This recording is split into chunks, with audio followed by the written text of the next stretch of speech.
ಕತ್ತಲೆಯ ಮನೆ ರಹಸ್ಯ. ಮಲೆನಾಡಿನ ಒಂದು ಚಿಕ್ಕ ಹಳ್ಳಿಯಲ್ಲಿ ಆನಂದಪುರ ಎಂಬ ಊರಿತ್ತು. ಆ ಊರಿನ ಅಂಚಿನಲ್ಲಿ ಒಂದು ಹಳೆಯ ಬಿಕ್ಕೋ ಬಿದ್ದ ಮನೆಯಿತ್ತು.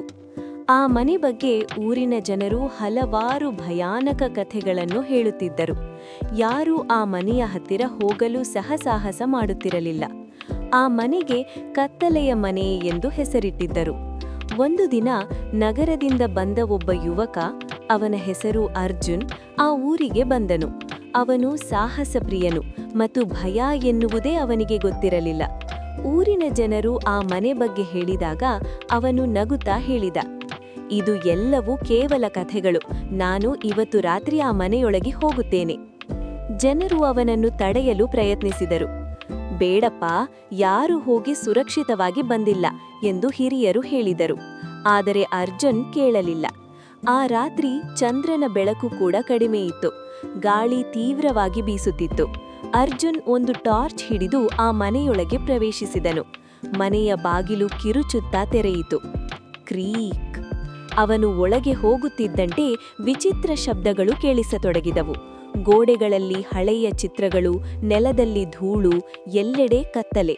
ಹಠಾತ್ ಒಂದು ಬಾಗಿಲು ತಾನೇ ಮುಚ್ಚಿಕೊಂಡಿತು. ಅರ್ಜುನ್ ಸ್ವಲ್ಪ ಬೆಚ್ಚಿಬಿದ್ದರೂ ಧೈರ್ಯ ಕಳೆದುಕೊಳ್ಳಲಿಲ್ಲ. ಅವನು ಮುಂದೆ ನಡೆದನು. ಒಂದು ಕೋಣೆಯೊಳಗೆ ಹೋಗುತ್ತಿದ್ದಂತೆ ಅವನಿಗೆ ಒಂದು ಹಳೆಯ ಡೈರಿ ಸಿಕ್ಕಿತು. ಅವನು ಅದನ್ನು ತೆರೆದು ಓದಲು ಪ್ರಾರಂಭಿಸಿದನು. ಆ ಡೈರಿಯಲ್ಲಿ ಬರೆದಿತ್ತು, ಈ ಮನೆಯೊಳಗೆ ಪ್ರವೇಶಿಸಿದವರು ಯಾರೂ ಹೊರಗೆ ಬರಲಿಲ್ಲ.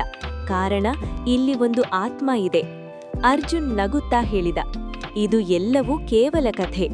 ಆ ಸಮಯದಲ್ಲೇ ಹಿಂಬದಿಯಿಂದ ಯಾರೋ ಮೃದುವಾಗಿ ಮಾತಾಡಿದಂತೆ ಅನಿಸಿತು. ನೀನು ಹೊರಗೆ ಹೋಗಲು ಸಾಧ್ಯವಿಲ್ಲ. ಅರ್ಜುನ್ ತಕ್ಷಣ ಹಿಂದಕ್ಕೆ ತಿರುಗಿ ನೋಡಿದನು. ಆದರೆ ಯಾರೂ ಇರಲಿಲ್ಲ. ಅವನ ಹೃದಯ ವೇಗವಾಗಿ ತಡಕಾಡತೊಡಗಿತು.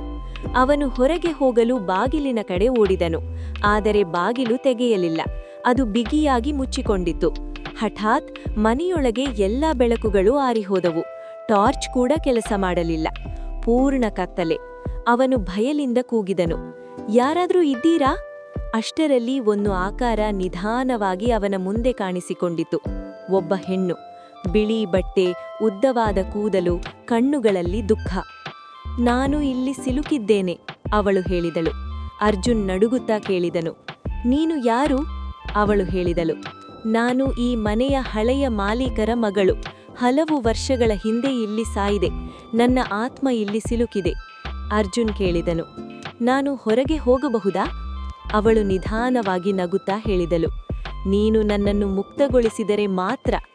ಅರ್ಜುನ್ ಸ್ವಲ್ಪ ಧೈರ್ಯ ಪಡೆದು ಕೇಳಿದನು, ಹೇಗೆ? ಅವಳು ಹೇಳಿದಳು, ಈ ಮನೆಯ ಹಿಂಭಾಗದಲ್ಲಿ ಒಂದು ಗುಪ್ತ ಕೊಠಡಿ ಇದೆ. ಅಲ್ಲಿ ನನ್ನ ಹಳೆಯ ಲಾಕೆಟ್ ಇದೆ. ಅದನ್ನು ತೆಗೆದು ನನ್ನ ಸಮಾಧಿಗೆ ಇಡು. ಆಗ ನಾನು ಮುಕ್ತವಾಗುತ್ತೇನೆ.